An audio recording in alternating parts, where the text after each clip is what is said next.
बिलाल अजहर कियानी साहब, आप इसका जवाब भी दे सकते हैं कि आप इसको इम्प्लीमेंट नहीं होने देंगे, आप क्योंकि आप ऑब्वियसली आप बेनिफिशरी होंगे अगर आप इम्प्लीमेंट नहीं होने देंगे।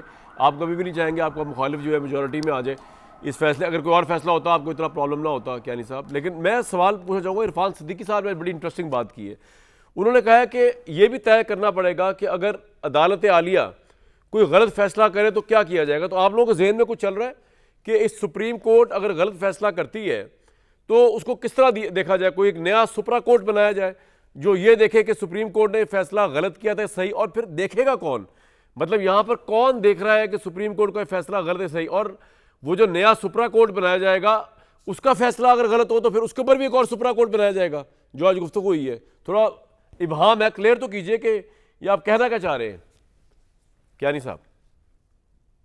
जी बिस्मिल्लाहिर्रहमानिर्रहीम। कामरान साहब बहुत शुक्रिया जी अपने शो में दावत देने का। देखिए बात यह है कि सुप्रीम कोर्ट के फ़ैसले बिल्कुल गलत हो भी सकते हैं और हुए भी हैं और काफ़ी हद तक हुए भी हैं। इसके अंदर देखिए अभी मौजूदा आइन के अंदर भी दो चीज़ें आइनी तौर पे दो इंस्ट्रूमेंट्स मौजूद हैं। एक तरफ तो ये है कि सुप्रीम कोर्ट का कोई फैसला है तो आइन के मुताबिक ही आप आइन और कानून के मुताबिक ही उसमें रिव्यू पिटिशन भी डाल सकते हैं और वो फिर सुप्रीम कोर्ट में ही रिव्यू होती है। मगर उसके बाद अगर कहीं पे भी पार्लियामान को ये महसूस हो कि एक री राइटिंग ऑफ कॉन्स्टिट्यूशन हुई है या इंटरप्रिटेशन ऑफ द लॉ जो सुप्रीम कोर्ट का इख्तियार है वो गलत हुई है, तो बिल्कुल पार्लियामेंटेरियंस के पास ये इख्तियार है और सिर्फ पार्लियामेंटेरियंस के पास ये इख्तियार है कि वो अमेंडमेंट्स ला के आइन को तब्दील कर सकते हैं। तो देखिए, और इसमें अब बात की मोअज़्ज़ज़ ज़ुबैरी साहब ने कि जी कॉन्स्टिट्यूशन का हुलिया बिगाड़ दिया गया है, तो मेरे नज़दीक तो हुलिया तब बिगड़ता है जब इस तरह के फैसले आते हैं जिस तरह के रिजर्व सीट्स में आए, जिस पे आपने आर्टिकल 51, 106 और 224 को का हुलिया बिगाड़ है इस फैसले से। ये मेरी राय है। इसी तरह 63 के नहीं 63 एक कियानी साहब आपने बड़ी इंटरेस्टिंग बात की कि पार्लियामेंट को जब महसूस हो कि कोई फैसला गलत आ गया है तो आप उसको तरमीम करके ठीक कर सकते हैं। जब रिसेंटली आपको महसूस हुआ था, जब PDM 1 की गवर्नमेंट थी, आपको रिसेंटली उस वक्त महसूस हुआ कि जस्टिस बंदयाल जो है वो यक रुकनी बेंच के तौर पे जो है सारी बेंच फिक्सिंग कर रहे हैं, ये टर्म आपने ही दी थी। अब आपको दोबारा ये कब एहसास हुआ कि काजी फाइज ईसा साहब जो है उनको एक वोट चाहिए उनका अपना बेंच फिक्सिंग के लिए? आपको बेंच फिक्सिंग के लिए, काजी साहब तो खुदा ना खासा बेंच फिक्सिंग नहीं कर सकते, मेरे मुंह में खाक।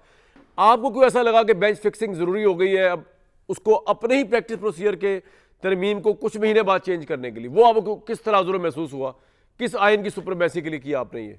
जी देखिए कामरान साहब, किसी जज को, किसी शख्स को बुरा लगे अच्छा लगे, मैं फिर से दोहराऊंगा, सिर्फ और सिर्फ नेशनल असेंबली और सेनेट की 2/3 अक्सरियत को आइन लिखने का, तब्दील करने का हक है, not the Supreme Court, no one else. ये आपको बुरे लगे अच्छी लगे, जिस तरह आप कहते हैं ना कि सुप्रीम कोर्ट का कोई फैसला जो है वो बाइंडिंग होता है, और बिल्कुल ये हमारी ट्राइकोटमी ऑफ पावर्स का एक अहम हिस्सा है।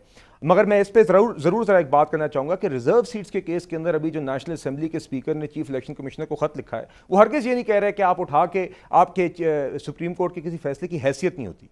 उन्होंने कानूनी नुक्ता उठाया है। उन्होंने ये कहा कि एक तरफ आपके पास सुप्रीम कोर्ट का फैसला है जो हम समझते हैं गलत है मगर at the same time Enfield है, मगर स्पीकर साहब ने ये कहा है कि उसके बाद मेजॉरिटी के शॉर्ट ऑर्डर के बाद एक इलेक्शंस एक्ट में तरमीम आई है जो अब सुपरसीड या ओवरराइड कर रही है कानूनी तौर पर सुप्रीम कोर्ट की जजमेंट को, और इसलिए वो जजमेंट इंप्लीमेंटेबल नहीं है। और इस हवाले से उन्होंने ये भी कहा कि इस मामले पर सुप्रीम कोर्ट की अपनी जुरिस्प्रूडेंस भी आपके पास मौजूद है। तो देखिए ये कानूनी बात है और इलेक्शन कमिशन ने भी ये सारी चीजों का जायजा लेके ही फैसला करना, और ये फैसला इलेक्शन कमीशन का ही है। सुप्रीम कोर्ट का कोई फैसला है जो आपको पसंद ना आए, आप उसके हिसाब से एक सिंपल कानून साजी कर दें।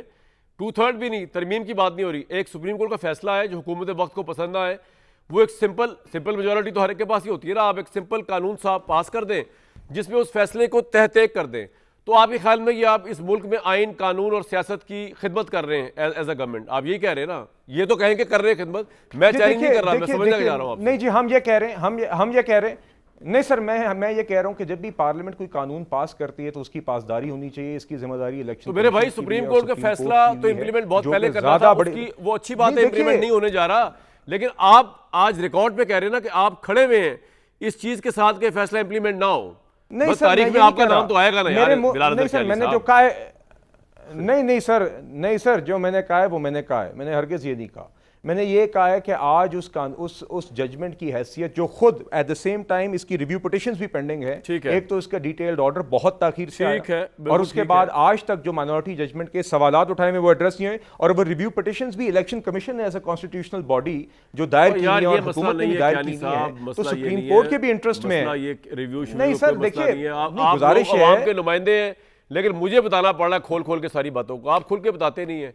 मसला ये है कि एक बहुत बड़ी एक वॉर है, एक इसका कोई कानूनी मामला नहीं है। यहाँ पे जुबैरी साहब भी, ये तो बहुत ही शरीफ आदमी लगे, उनको वो ले गए कानूनी मुश्कावियों के अंदर।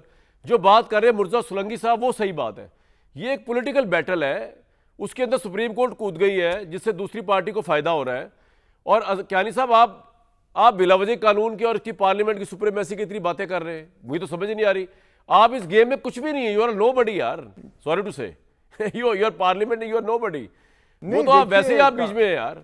नहीं कामरान साहब, देखिए, आपने तो मुझे एक हुकूमती जमात के नुमाइंदे के हाँ, तौर वो पे ठीक है यहाँ आपकी पे बात। शामिल किया जी, है, जी, तो बिल्कुल मैं तो ठीक है, वही आपका बात भी। करूंगा जो मेरी समझ में। ठीक है, जी, ठीक तो है। मैं तो आपसे ये आइन और कानून की बात करूंगा, मैं तो आके आइन और कानून की बात ठीक करूंगा। है।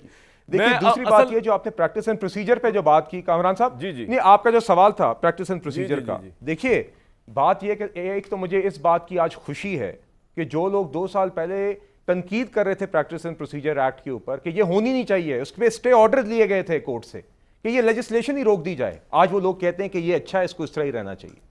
तो ये तो पहले माने ना कि फर्दे बात वाहिद ये से जो है कि 3 मैं आता हूं इसके ऊपर बात, जरा मैं वो क्विकली दुरुस्त थी। दोबारा आ रहा हूं आपके तो- पास, आपका पॉइंट आ गया जी। लेकिन आप जो है ना इमरान खान या उनकी पार्टी से एंडोर्समेंट लेकर ना चला करें कि पहले वो ये कह रहे थे, पहले भी आपकी ख्वाहिश थी, आप बंदियाल कोर्ट का बेंच फिक्सिंग फारिग करना चाहते थे, अब आप काजी फैसल साहब को एक्स्ट्रा वोट देना चाहते हैं क्योंकि आप अपनी मर्जी के बेंच बनवा सके। हालांकि काजी साहब ऐसे नहीं है, ये मैं नहीं रिकॉर्ड सर, पे ये कह हम दूं। चाहते आपकी होते, ख्वाहिश ये हम है। चाहते होते तो हम रोल बैक कर देते। ये हम चलें, चाहते ठीक है। होते नहीं, ये हमारी ख्वाहिश होती तो हम फिर से हम फर्दे वाहिद की ताकत उसी तरह कर देते, रोल बैक कर नहीं नहीं, देते, आप एक practice बंदे पे and भी ट्रस्ट नहीं कर procedure सकते ये ना, हरगिज़ नहीं आप भी है। बड़े तेज हैं, आपने आगे भी तो होना है ना काम, आप लॉन्ग टर्म प्लानिंग की है आपने। चलें बहरहाल, अच्छी बात है अच्छी बात है, अच्छी पॉलिटिक्स हो रही है कोर्ट में, कोर्ट के नाम